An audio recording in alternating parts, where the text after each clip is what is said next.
The moment he slammed that kitchen drawer shut, I knew it wasn't about the spoons. He looked me dead in the eye and said, "I'm the man of this house. What I say goes." Like the deed didn't have my name on it. Like my hands hadn't scrubbed every baseboard, signed every check, stretched every dollar when we were eating off-brand cereal from the dollar store. My name is Renee. I'm 48 years old. And this is the story of how I learned that silence can be louder than revenge. We were living just outside Macon, Georgia. Far enough from town that we had space between houses, but close enough for folks to still gossip. Brick ranch home, 2 crepe myrtles in the front, and a mailbox that still had my daddy's name painted on the side. I'd grown up in that house, helped my mama plant the hydrangeas, buried our family dog under the oak tree, watched the seasons change from that same front porch swing since I was 10 years old. When I married Leon, I thought I was building something new on top of the old. I thought combining our names on the light bill meant we were combining our lives. I didn't realize I was just adding his weight to what I already carried. He moved in with a box of tools, 3 suits, and that smug confidence that comes from men who never had to apologize for their fathers. At first, it was little things. Changing out the curtains I liked, complaining about how I seasoned my greens, reorganizing my mama's kitchen drawers like his mama didn't cook with boxed broth and powdered mashed potatoes. But I let it slide, because that's what we're taught, right? Keep the peace. Don't start nothing. Pray on it. Then came the mail. A letter from Bibb County. I opened it on a Tuesday afternoon while the clothes were spinning in the dryer, and Wheel of Fortune was humming low on the TV. It was a property reassessment, except my name was missing. The new title holder? Leon B. Watkins. I sat down right there on the floor next to the laundry basket, held that paper like it might catch fire if I looked at it too long. I didn't cry. Not then. Not yet. Instead, I got quiet. Because quiet is where truth echoes. I waited until he got home, tracking mud through the front door like he always did, and asked him straight. He shrugged. "Oh, I had it redone so it's easier for insurance.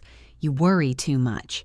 But the way he said it, like I was a child, like I should have been grateful he thought ahead.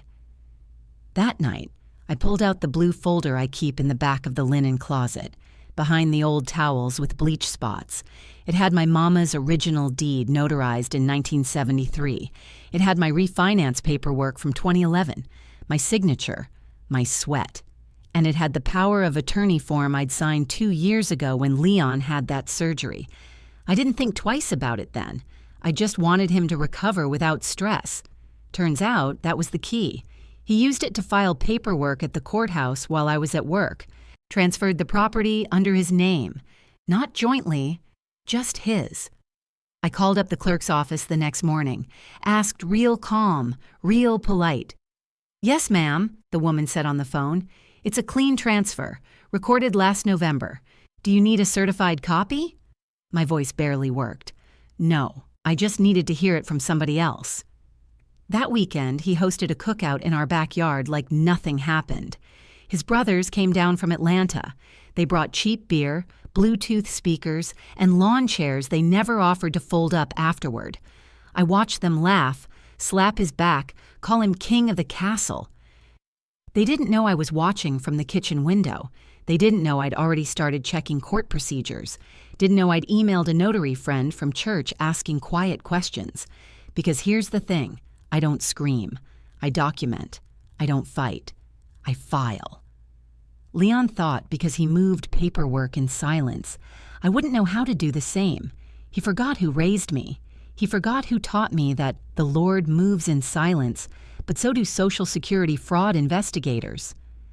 Sunday morning, I went to church like always, wore my green wrap dress, sat on the 4th pew, sang every hymn like I meant it. And when Pastor Jordan preached on restoration, I closed my eyes and whispered, "Amen." Not for heaven, but for the legal clause I'd just discovered. There's a Georgia statute, quiet title action. If you can prove a transfer was made under false pretenses or misuse of power, you can reverse it. Quietly, permanently. All I needed was proof, so I started collecting. Text messages, emails, dates of appointments I never attended, a calendar showing I was in Alabama visiting my sister the day he claimed I signed in person at the clerk's office. I even pulled bank records showing he paid a cousin, the one with the crooked handwriting, $200 around that same time. 2 weeks later, I scheduled a meeting with a woman named Marla, real estate lawyer, black woman. Used to be a court clerk before she passed the bar, the kind who wore soft blouses but had steel in her voice. She looked over everything, didn't smile, just said, "This'll take time, but we got a case." I nodded. I got time, and I got patience. Leon didn't notice I was quieter. He thought he'd won, started calling the house his investment, talked about remodeling the garage into a man cave, asked me if I'd be okay moving my mama's piano to the shed. I just smiled. You do what you think is best. Because by then, the papers were filed. What he didn't know was that the county had already flagged the transfer. What he didn't see was the envelope in the mail, the one I intercepted, saying he had 30 days to respond to the quiet title action before it defaulted. He never opened it, never responded, and I didn't remind him. The law don't care about forgetfulness, only filings. So I waited. I cooked dinner like normal, watered the hydrangeas, said, while he rambled on about LED light fixtures and hot tub upgrades. Then on the 31st day, I called Marla. "It's done," she said. "The house is yours again, free and clear." I sat in my mama's old rocking chair and let that truth sink in. Didn't cry, just exhaled, because revenge don't always come loud. Sometimes it comes stamped and certified, but that was just the beginning of what I felt. My chest tightened with something deeper than anger. It was history rising, my grandmother's warnings, my mama's sacrifices, every woman in my family who handed down strength like a recipe. Don't show all your ingredients at once. That evening, Leon strutted through the house like a rooster with too much yard. He cracked open a beer and plopped on the couch, shoes still on, mud on the carpet I just cleaned. He turned on one of those loud action movies, explosions louder than his manners. I stood at the kitchen counter slicing onions for dinner. Tears fell, and for a second I let myself pretend the onions were the reason. My hands shook, but slowly they steadied. I told myself, "Breathe, Renee. You already won the part that matters." Later, when he dozed off with the TV remote slipping from his hand, I walked through every room of my house. My fingertips brushed the door frames like greeting old friends. This wood remembers me. The tile remembers me. That scratch in the hallway. I made that trying to move the Christmas tree by myself years before he came along. In the bedroom, I opened the closet and stared at his suits. All three.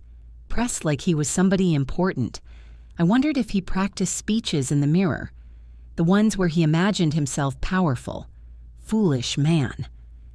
Before bed, I slipped on my robe and stepped outside onto the porch. The cicadas were loud, like nature had its own gossip to tell. The air smelled like cut grass and the wet soil under the hydrangeas I watered earlier. Fireflies blinked in and out like tiny camera flashes. This house, it felt like it exhaled with me, like it knew I came home again. Over the next few days, Leon stayed clueless. He joked with neighbors about his property and his upcoming garage renovations. Every time he said it, a little part of him stuck out his chest, like the words were made of gold. Another night, we were getting ready for bed when he asked a question that almost made me laugh. "So when do you think we should get the place appraised? I want to show the guys at work what a good investment this turned out to be." I turned off the lamp and let darkness answer for me. Sometimes the truth doesn't need a voice. It just waits its turn. Meanwhile, Marla kept me updated every few days, just a text here and there. Judge signed the preliminary order. County verified your original deed. No. Response from him. Good. Every message was like a quiet hallelujah. Then came the envelope I didn't intercept fast enough. Leon found it before I got to the mailbox. I heard him tear it open in the kitchen, heard the pause, heard his breath catch like he swallowed a fishbone. Then the paper slapped against the counter. "Renee!" he yelled. I wiped sweat from my forehead and stepped inside from the garden, moving slow like I didn't already know. He held the letter out. "What is this?" "Looks like a notice," I said. His face changed. Confusion flipping into fear, fear scrambling into anger. "You filed something against me?" "Against the transfer," I corrected. "Against the fraud." He threw the paper on the floor. "You think you can do this without talking to me? This is my house." I slid off my gardening gloves. "Your house?" He pointed to his chest like it had a logo stamped on it. "I'm the man and the law," I said softly. "Don't care who the man is." For a second, just a second, he looked like a boy scolded by a teacher, like he didn't understand how the world could dare tell him no. He stomped out the front door, left the engine running in the driveway, drove off into the night, tires squealing. I didn't chase him, didn't call, didn't worry. Instead, I picked up the letter and tucked it into my folder. Evidence that he finally realized the ground beneath him wasn't his. The next morning, he came home quiet. No apologies, no humility, just a cold shoulder and that tight jaw he gets when pride is bruised. But I could feel the shift. He walked around softer. He closed drawers instead of slamming them. He took his shoes off by the door without me asking. Funny how respect shows up once reality knocks. Still, I stayed cautious. A wounded pride can be dangerous when it belongs to a man who thinks the world owes him obedience. I prayed every night, not for him, for peace, for protection, for wisdom.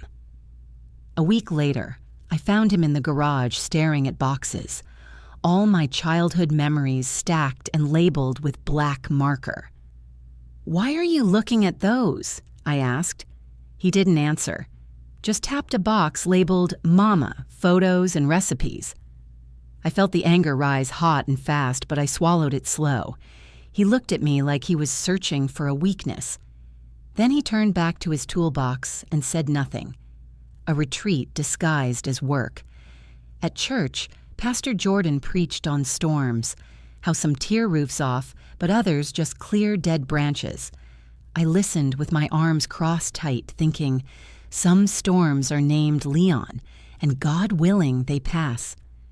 By the time Marla called with the final confirmation, I felt ready to breathe again, ready to reclaim the walls that held my childhood, ready to be the woman my mama raised, strong, quiet, strategic, not perfect, but prepared. Because silence isn't surrender. Silence is surveillance. Silence is strategy. Silence is strength, stacking its receipts. And I had a drawer full. The next morning, he left early, said he had to meet somebody about some siding work down in Prattville. He kissed me like nothing had happened, like he hadn't declared himself king in a house he quietly stole the deed to, like he didn't know the ground beneath his feet was already shifting, papers filed, signatures stamped, his lies drying in ink. His lips brushed my cheek out of habit, not love. The kind of kiss you give a waitress who hands you your change. Polite, shallow, dismissive. Then he grabbed his keys, whistling some old R&B tune like he was the kind of man who deserved a soundtrack. I stood there until his truck's engine grumbled to life. I watched through the window as he backed out, one hand draped over the passenger seat like he owned the whole county. He rolled down the driveway, tires crunching gravel, until he disappeared past the oak trees at the end of the block. The same trees Daddy planted the year I turned 12. I didn't move. Not at first. I just listened.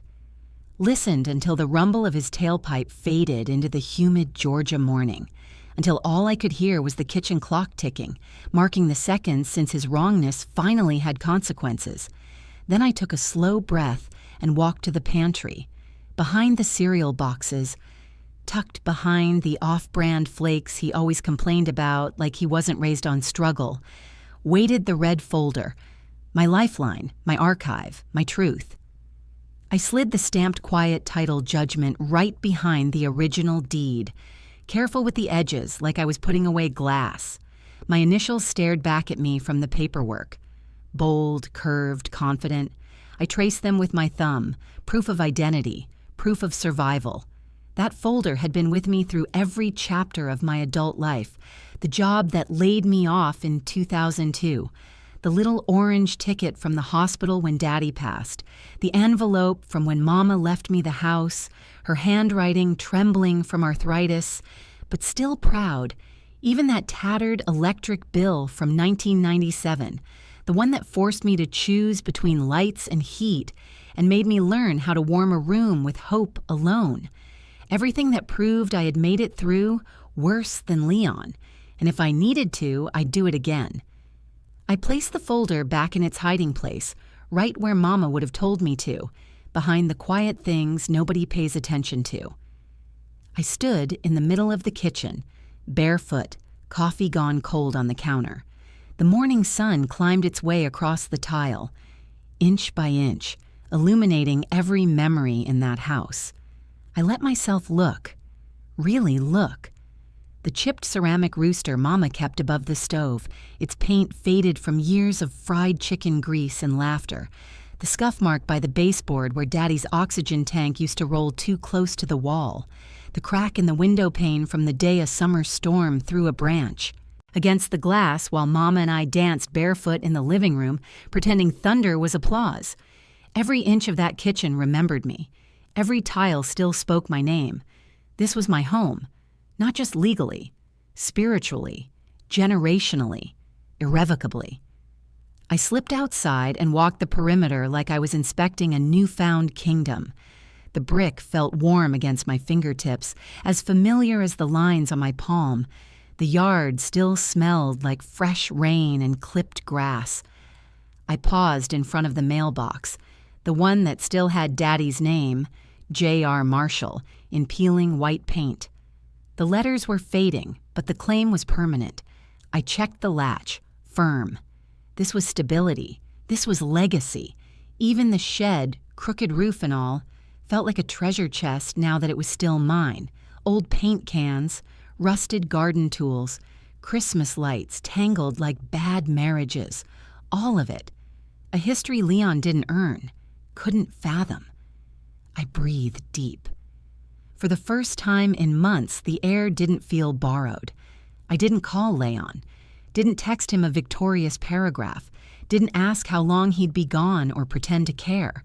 I just waited, like a courtroom, like judgment, like truth. It was a Thursday when the first letter came, addressed to Leon Watkins, property owner. Some predatory lender hoping to trap us into high interest and bad decisions. Slick marketing in gold lettering promising money we didn't need. He tossed it on the table that evening like junk mail. "You ever think about fixing up the porch?" he asked, cracking open a beer. "I could get us a little loan, nothing big, just a few thousand to play with. I got a guy." I stirred my tea. Slow circles. "Loan for what?" "For the house," he said. "You know, this place, our investment." The word "our" rolled off his tongue like a lie that had gotten too comfortable. I cut my eyes at him and smiled soft, like a warning wrapped in honey. "Leon," I said, "don't go borrowing against something you can't hold." He barked out a confused laugh, a sharp, hollow sound, and went back to watching the Falcons game. He never paid attention to what I said unless it praised him, but I didn't need his attention. I needed his ignorance, because I'd already mailed certified copies of the judgment to 3 places that mattered: tax assessor's office, county clerk's title division, mortgage and insurance holding department. I was building a wall of bureaucracy so high even his ego couldn't ladder over it. A month passed.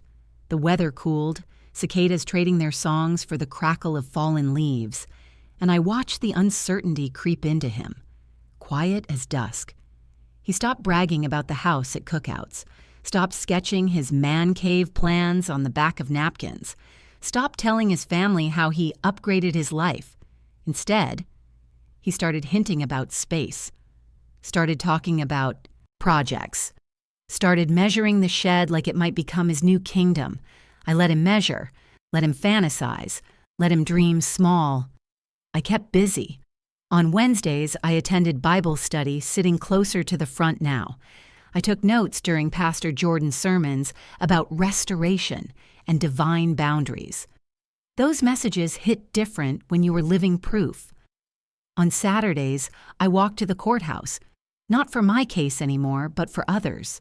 I helped elders decipher complicated forms, guided widows through title transfers, explained what power of attorney really meant so another woman wouldn't get blindsided like me. It filled something inside me that had been hollow too long, like purpose had been waiting behind a locked drawer, and now I finally had the key. Sometimes purpose isn't a thunderclap, sometimes it's paperwork.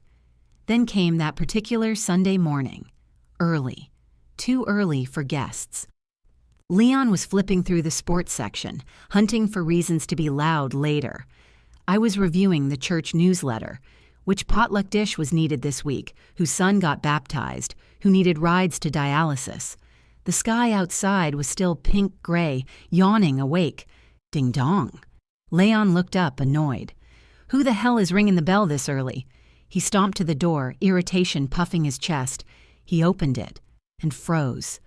A USPS carrier stood there, clipboard in hand, the kind face of someone who sees secrets every day but never judges.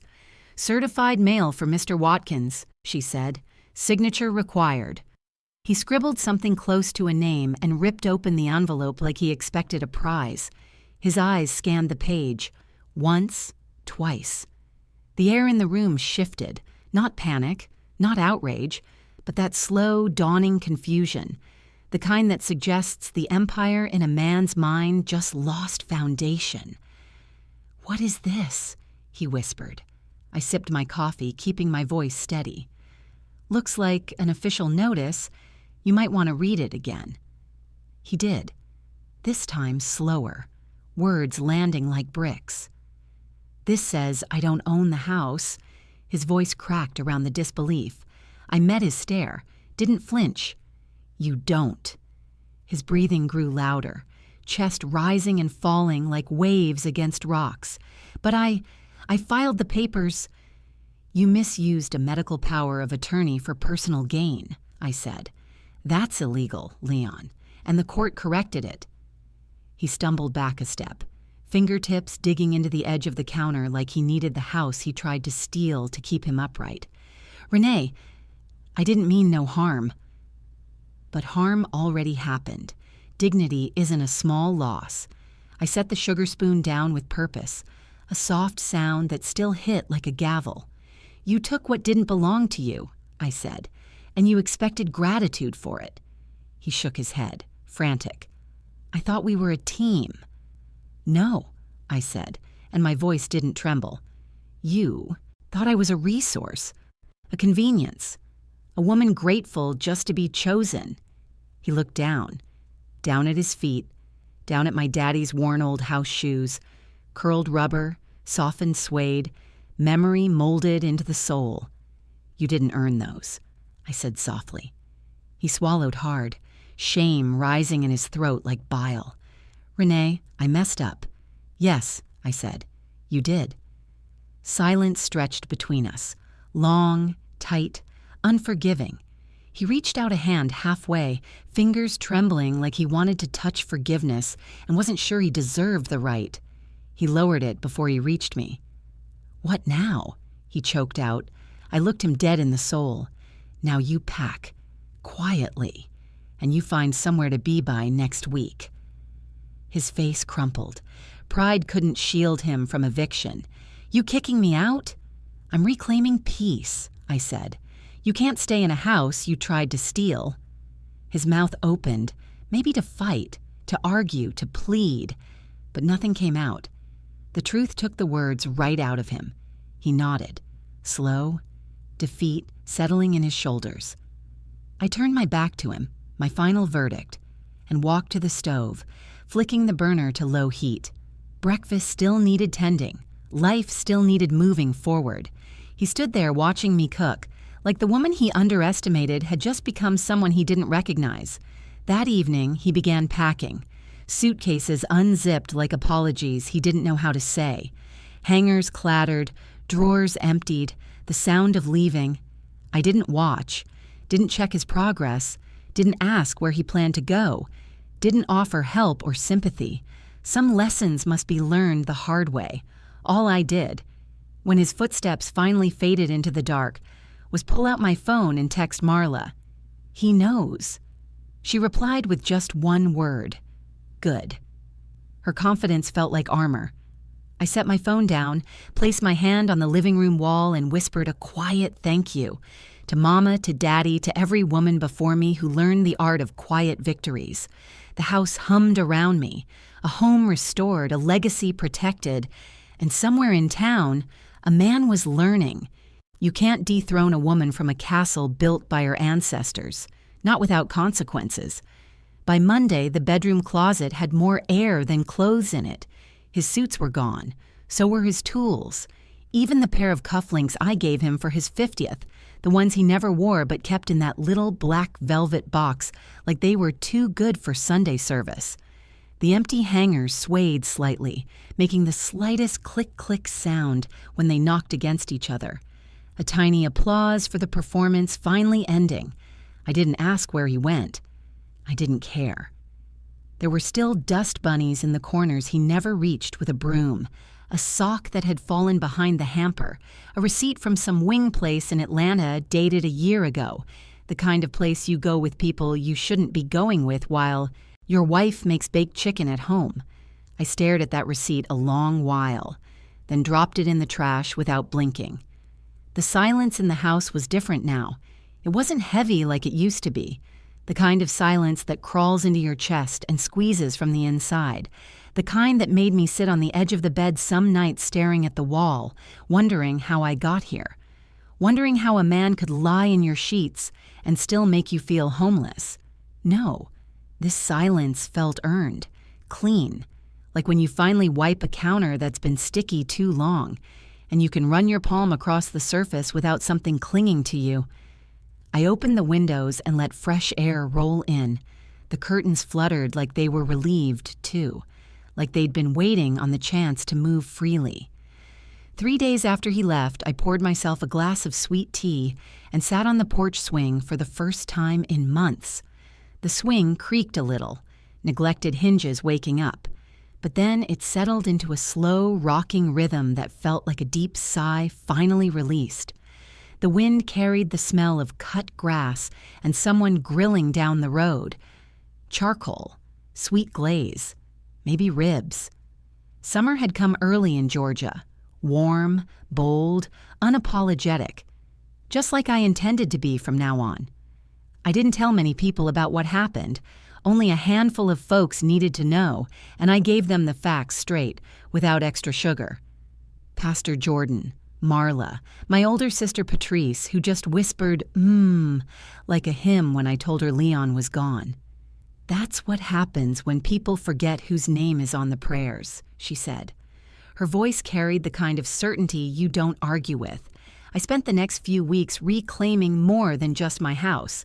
I went room by room like a curator restoring a museum. In the guest bathroom, I painted the walls a deep plum color Mama would have loved.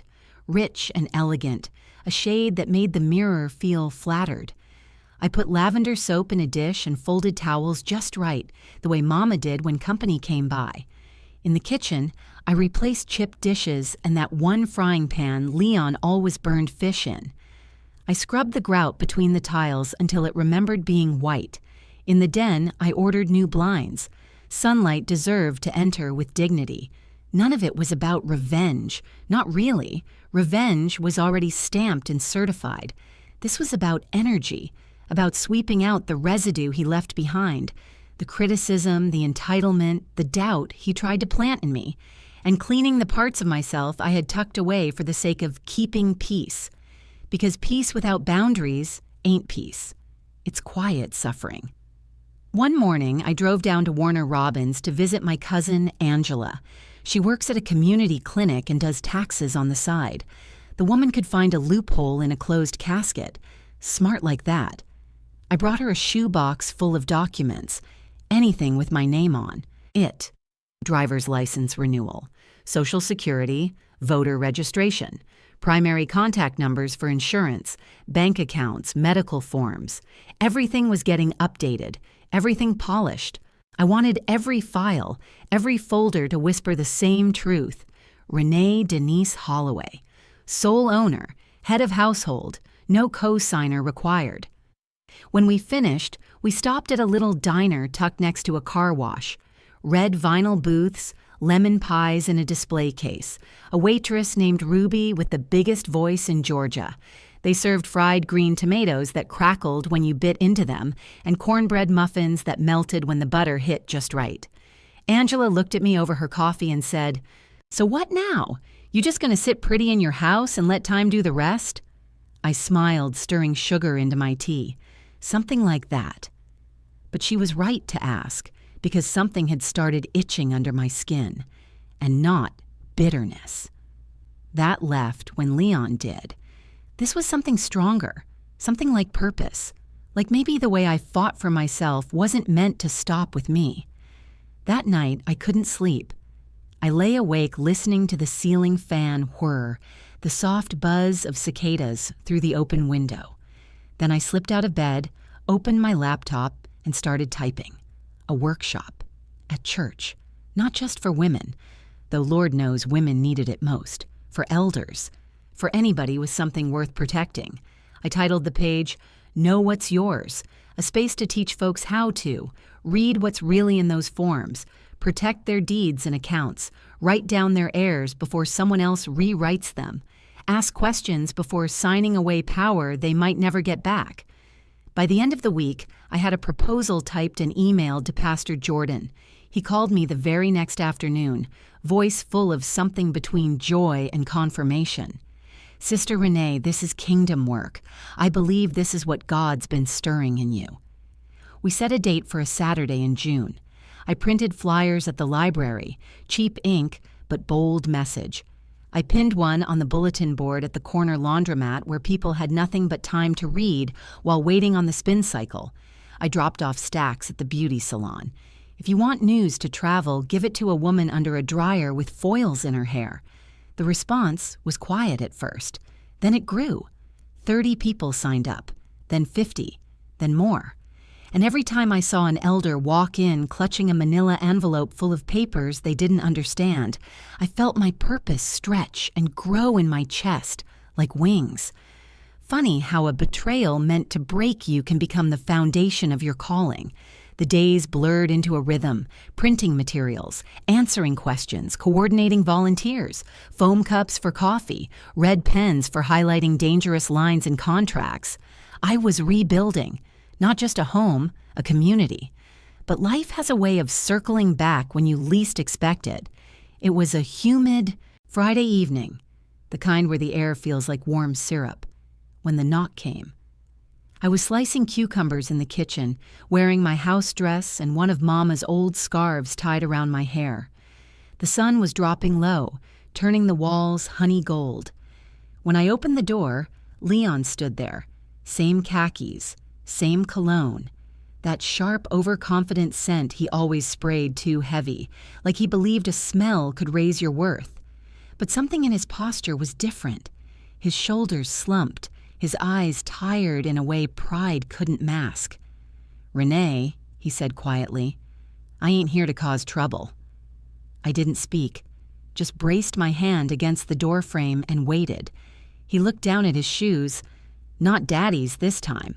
A cheap pair, dusty from walking places he wasn't used to walking. "I've been staying with my cousin out in Fort Valley," he said. "Ain't got much, but I'm figuring things out." He shifted from one foot to the other. "I just wanted to check on you." "Check on me?" My voice stayed steady as a fence post. He nodded. "I know I messed up. I don't expect forgiveness," he said. "But you were good to me. Better than I deserved." Silence stretched long between us, weighted but not heavy. He cleared his throat again. "And I saw the flyers. That workshop. Folks talking about it at the barber shop. You always had that fire, you know? Just wish I hadn't tried to snuff it out." The honesty in his voice surprised me more than his visit. I crossed my arms. "Leon, you came here for something. Say it plain." His eyes flickered, embarrassed. I guess I was hoping, maybe, when the workshop's done, you'd let me help. Not with the legal part, just setting up chairs or printing flyers. I could volunteer or whatever." I studied him. He looked sincere, small, human. But sincerity don't erase consequences. "Helping," I said slowly, "means understanding you don't get access to what you tried to take."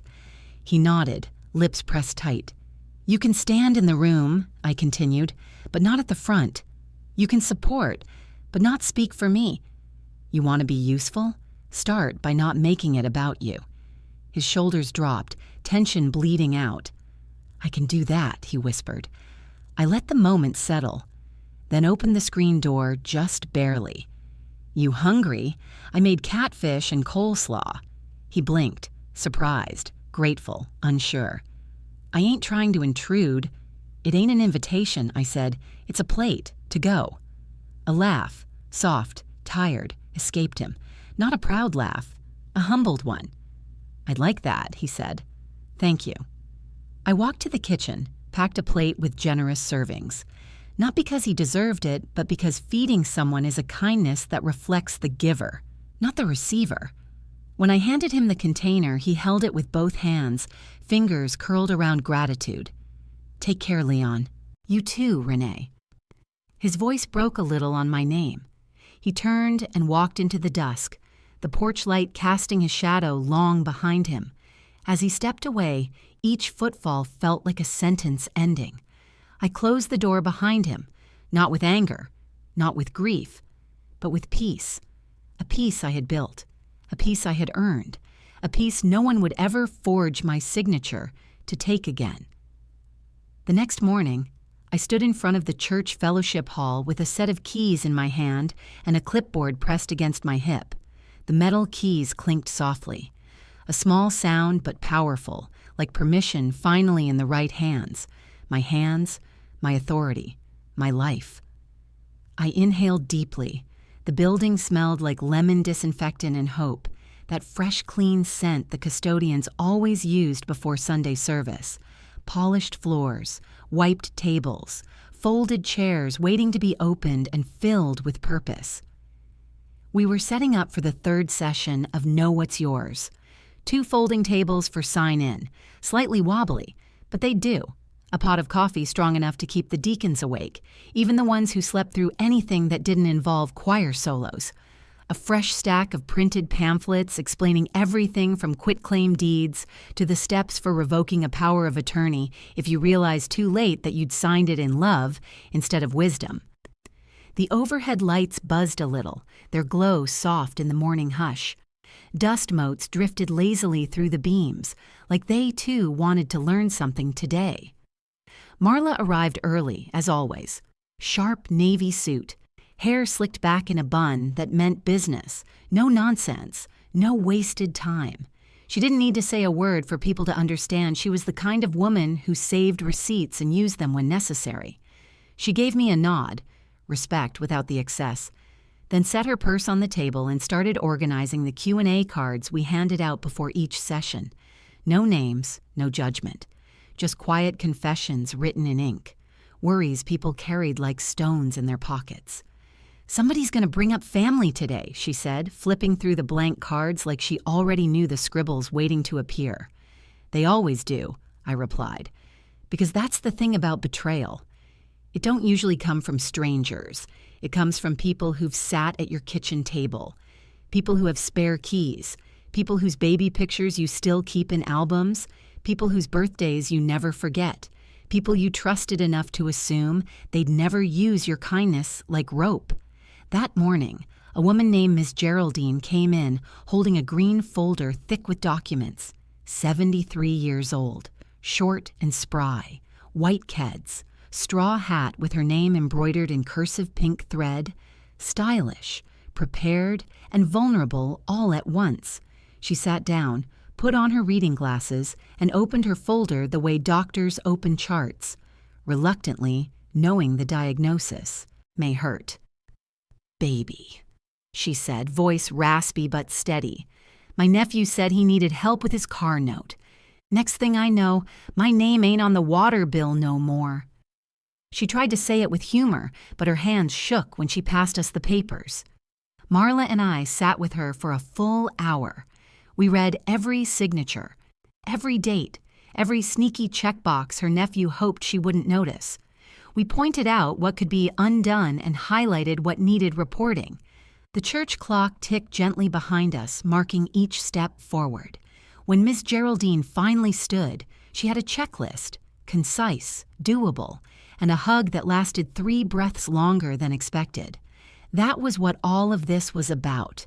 Not revenge, repair, restoration, returning people to themselves. We didn't just teach folks how to protect their homes. We reminded them that their names, the ones their mamas gave them, were not decorations. They were declarations. They had value, value worth defending with signatures and stamps and steel spine courage. When the session ended, the fellowship hall slowly emptied. The scrape and fold of chairs, the soft thank yous, the shuffle of papers being tucked into purses and plastic grocery bags. Everyone had gone except Marla and one other volunteer, a young man named Darius. Tall, quiet, soft-spoken, had shown up 2 weeks ago and never missed a Saturday since. He moved chairs with care, as if he understood the work held weight beyond metal and hinges. He'd helped Leon that first night, hauling in coffee urns, passing out materials. But today, Leon wasn't there. I didn't ask why. Didn't need to. Some absences speak for themselves. As I was stacking the last of the chairs, making sure each one clicked perfectly into place, Marla walked over, a folded paper in her hand. She didn't smile, just raised one eyebrow, her version of, "Brace yourself." "You're gonna want to see this," she said. It was a letter, official county envelope, seal crisp, authority written all over it, from the clerk's office. I unfolded it slowly. Like truth needed time to breathe. Leon had filed a formal request to nullify the power of attorney I'd signed for him years ago, voluntarily, not forced, not demanded by court. He wrote that the form had been misused and misapplied, and that he no longer held or claimed any legal authority over me or my assets. Signature in his own hand, witnessed, stamped, final. I stared at it for a long while, not because I didn't believe it, but because it shocked me. Something he did that was right, with no spotlight, no applause. A quiet correction for a loud sin. Marla nudged me gently with her elbow. Closure? Maybe, I said. Or maybe just correction. And correction is a kind of mercy. Either way, I felt a weight loosen, one I forgot I'd been carrying. That Sunday, Pastor Jordan approached me before service, his face full of that soft smile pastors get when they believe the message already lives in you. "Sister Renee," he said, "would you speak for a few minutes today? A short testimony. The church needs to hear what endurance sounds like." I hesitated. Public speaking was a different kind of vulnerability. But then I thought of Miss Geraldine and the others carrying quiet wounds. So I nodded. When the choir stopped their final Amen, I walked to the pulpit in my beige church dress. The one Mama always said made me look like a first lady. My palms rested on either side of the lectern. The microphone hummed lightly. My voice, when it came, was low, not timid, but deliberate. "I used to think quiet meant weak," I said, "that staying silent was the same as staying stuck.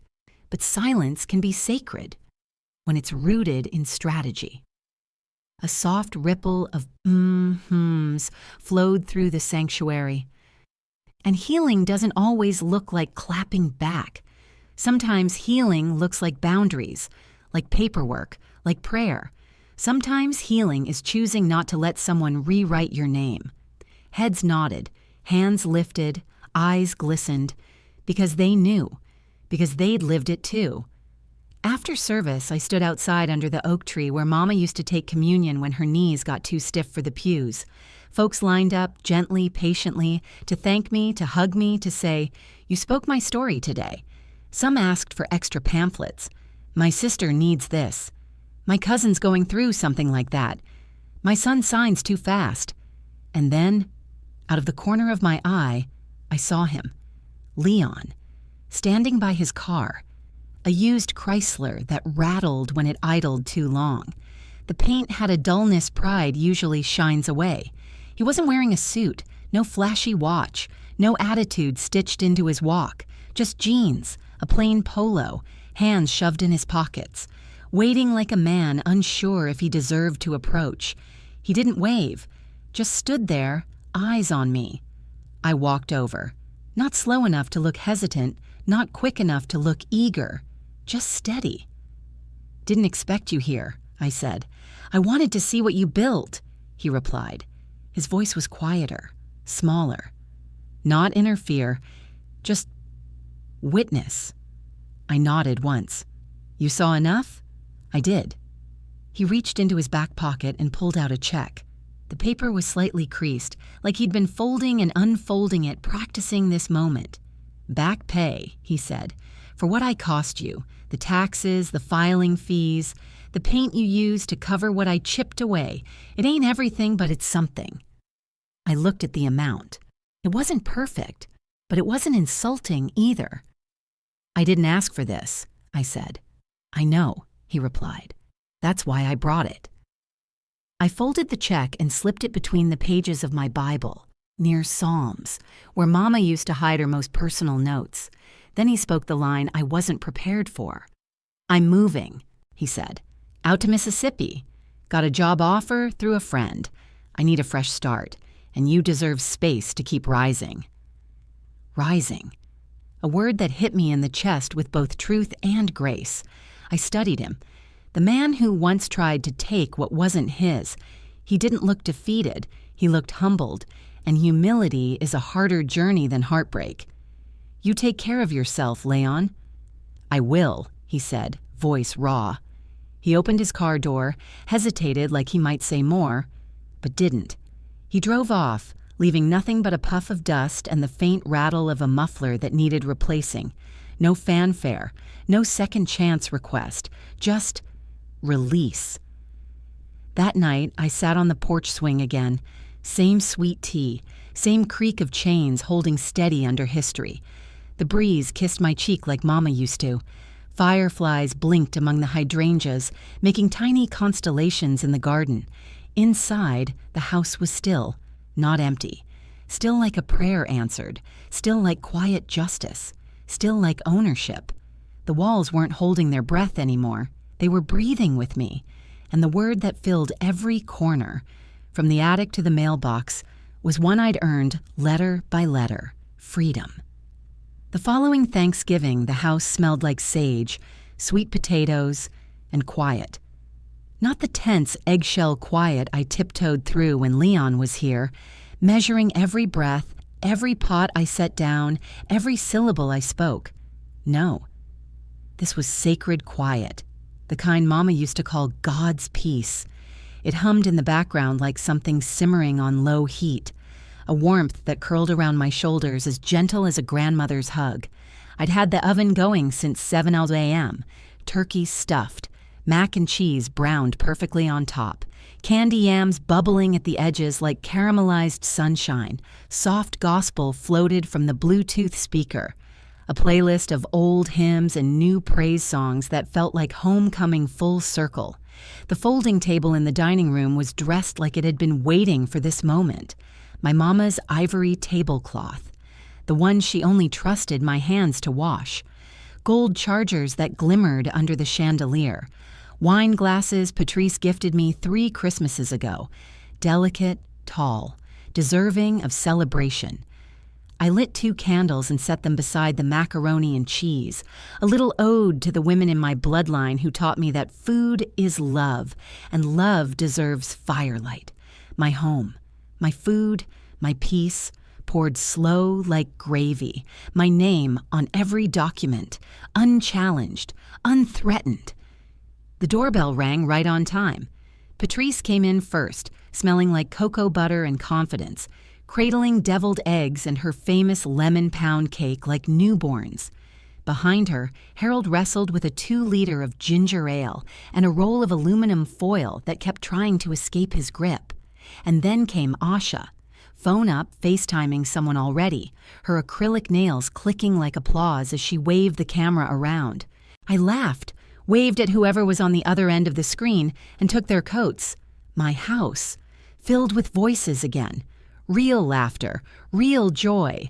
Not one soul sucking the air out of the room. Everyone comfortable in their skin. Nobody shrinking. Nobody dominating. Just family, free to exhale. We ate like we had something to celebrate, because we did. We told old stories about Mama mixing up salt and sugar that one Thanksgiving. Laughed at how Daddy always fell asleep saying he was just resting his eyes. And when seconds were claimed and dessert vanished, Patrice pulled me aside near the hallway. "You look good, Renee," she said, eyes soft but steady. "I mean it. Lighter." I wiped my hands on a towel and smiled. "I feel lighter." "Sometimes subtraction is the beginning of peace," she whispered. And Lord, wasn't that the truth? After everyone left, Harold promising to bring the Tupperware back but knowing he wouldn't, I washed the last plate, set it in the rack, and took a slow walk to Mama's rocking chair by the front window. The same chair where she prayed silently over every bill, every heartbreak, every graduation announcement. I sat, feeling the wood remember me. I reached into the drawer beside me and pulled out my white binder. Not the red folder that once lived behind cereal boxes. Not the relic of survival. A new binder. A new chapter. Labeled in neat block letters. House, health, legacy. Inside were the papers that now protected me. Quiet title judgment. Stamped. Permanent. Updated property records. My name bold and unquestioned. Healthcare directive. No loopholes, no assumptions. A letter addressed to Asha, sealed, naming her as next of kin decision maker. She didn't know yet. I planned to tell her in spring. She was young, but smart, sharp like fresh scissors. She read every lease twice and never let a landlord rush her signature. She reminded me of me before I let love blur my edges. I closed the binder gently. I didn't need to look at it often, just needed it ready. Just needed me ready. That Sunday, the final workshop of Know What's Yours filled the church hall wall to wall. Extra chairs had to be squeezed in. Folks drove in from counties away, elderly couples clutching folders, widows with tight jaws and determined steps, sons and daughters holding documents they'd once ignored. Marla opened with a testimony. Ms. Geraldine stood at the front, white keds, straw hat, joy glowing behind her bifocals. Title to her home restored. Nephew relocated to Baton Rouge to pursue opportunities. That's the polite version. The room applauded. Some even wiped tears. Then Pastor Jordan handed me the mic. I walked up slowly, not out of nerves, but reverence. This wasn't just speaking. This was returning something to my community. "I used to think you had to yell to be heard," I said. That silence meant weakness. But silence can be strategy. Silence can be survival. Heads nodded. A wave of hums rolled through the pews like church wind, the kind that lifts you. You don't have to raise hell to reclaim what's yours. Sometimes the loudest sound you'll ever make is the pen scratching across a notarized form, or the silence that follows when you finally stop explaining yourself to people who never listened in the first place. The room exhaled as one, a choir without music. Afterward, I stayed behind, stacking chairs with Darius, the faithful volunteer with quiet hands and a good heart. "You ever think about turning this into something permanent?" he asked, rubbing a smudge from a chair leg. "A program, a nonprofit, something bigger." I smiled, but inside, a spark flickered. "Maybe," I said. "For now, this is enough." but the seed was planted. That night, long after the sanctuary lights dimmed and the world slowed to a hum, I opened my laptop at the kitchen table, created a new folder, typed a name at the top of a blank document, Holloway House, Legal Literacy for Legacy Builders. I stared at it, letting the possibility breathe. The phone buzzed once, a text from an unfamiliar number, but not an unfamiliar voice. Renee, this is Leon. I hope it's okay I reached out. I just wanted to say thank you for how you handled everything. You didn't humiliate me. You could have, but you didn't. I'm working on myself now, week by week, fixing houses in Biloxi. Just wanted you to know, I see now. Truly, I read it twice. Set the phone down. Not out of anger, not out of longing. Just peace. Some stories don't need sequels. Some apologies don't need responses. Spring rolled around like soft thunder. Dogwoods bloomed. The hydrangeas Mama planted pushed up through the soil, stubborn and beautiful, like the women in my family always were. One afternoon, Asha came over with a bottle of peach wine and a manila folder. This lease, it don't look right, she said, laying papers across the kitchen table. Can you look with me? We read them line by line. She scribbled notes, asked smart questions. She didn't shrink, didn't rush. When we finished, she leaned her head on my shoulder, just for a second. One day, she said, I want to be just like you, smart, calm, no nonsense. I smiled, a slow, knowing smile. You already are, I told her. You just don't know it yet. She didn't see the tears collecting, grateful ones, quiet ones, because that's when I realized this story was never just about a house, or a man, or even the law. It was about legacy, the kind you pass down through wisdom, not whispers, through paperwork, not pleading, through boundaries, not battlefields. It was about learning that silence isn't the absence of sound. Silence is the presence of self. Silence is a surname written boldly on a deed, a locked door that no longer invites disrespect. A woman sitting in her own home, unbothered, a generational foundation renewed. I walked to the front porch as the sun dipped low, that golden hour where everything looks healed. I rocked in Mama's chair, sipping cold sweet tea, watching pine shadows stretch long across the yard. Inside, the house didn't feel empty. It felt full of boundaries, full of quiet victories, full of the woman I became when I stopped asking permission to exist. Because I didn't just reclaim my house, I reclaimed myself. And I wasn't loud about it. I was right about it. If you like this story, please like this video, subscribe to the channel, and share your thoughts in the comments.